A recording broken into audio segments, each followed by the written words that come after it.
I'm not sure if I believed all of that, but I'm sure Edie would have.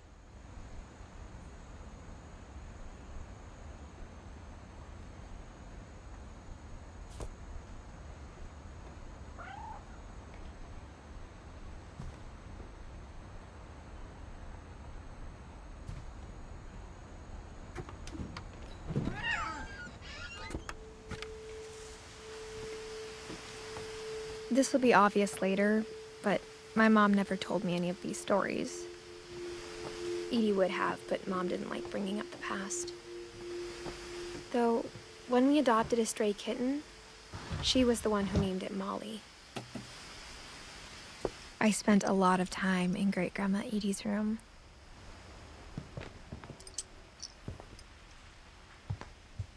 Her room was like a museum.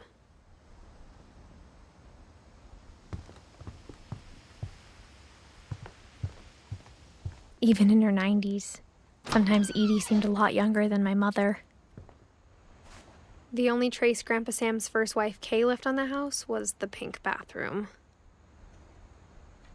It was a pretty big trace.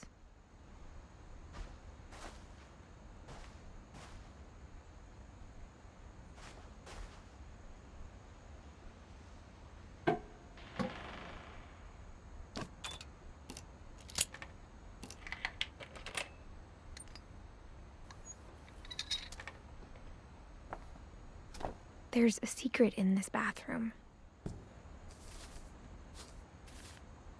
It's in the last place you would look. It isn't in the cupboard.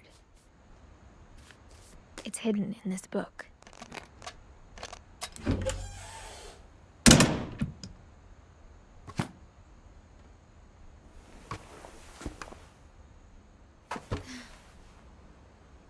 Sven gave Sam an old camera he'd refurbished. He never put it down.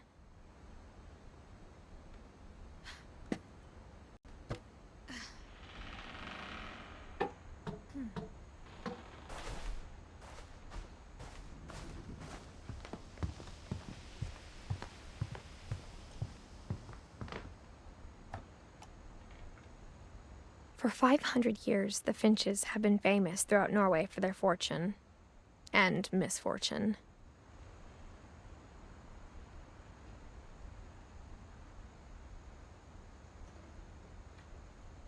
Odin Finch buries the latest victims of the family curse, his wife Ingeborg and their newborn son, Johan. On January 7th, 1937, he set sail with his family and his house, hoping to leave the curse behind. But 40-foot waves off the coast of Washington send the house and Odin to the bottom of the sea. Odin's daughter Edie, with husband Sven and baby Molly, step ashore on their new home, Orcas Island. Odin Finch is the first to be buried in the new family cemetery. His daughter Edie is already dreaming of a new Finch house.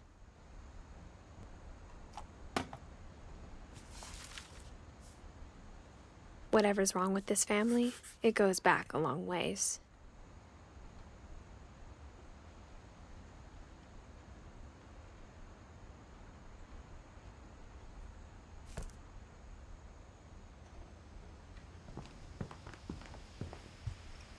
When Edie told people Sven was killed by a dragon, she could also have said he was building a dragon-shaped slide that collapsed. She could have, but she didn't.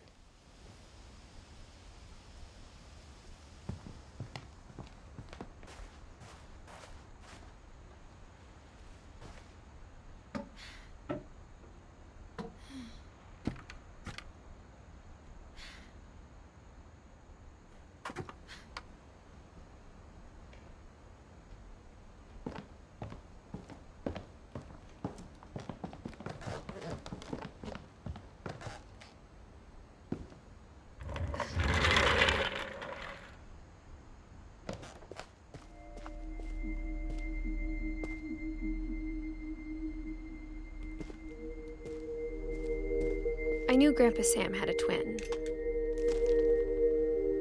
and that he never talked about him.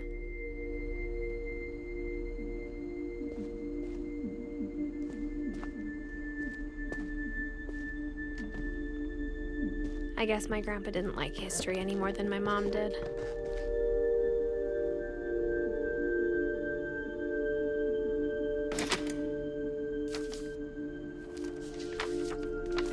How I Want to Remember My Brother by Sam Finch. The thing I remember is that when he made up his mind, that was it.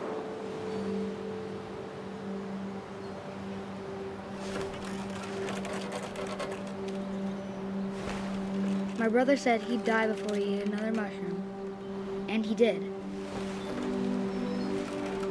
At Barbara's funeral, we swore we'd never be afraid again, and he wasn't. I think Calvin always wanted to fly.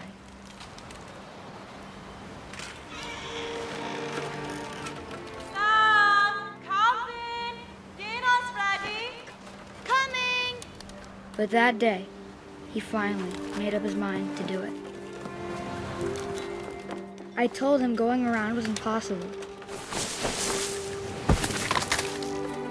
Maybe if I hadn't said that,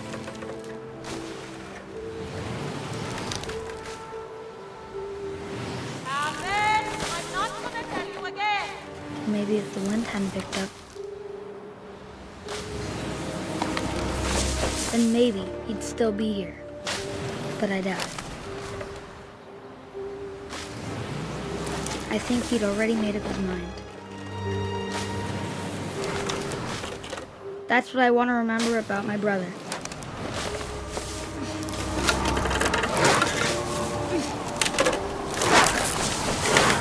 The day he made up his mind to fly. And he did.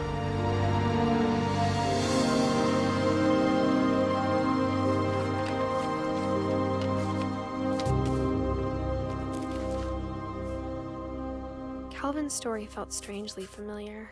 When I was younger, I remember trying to do the exact same thing.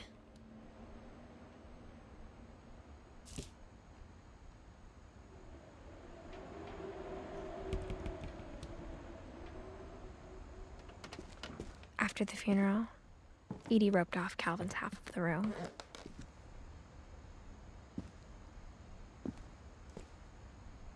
Mom said Grandpa Sam enlisted at 18 and never set foot in the room again.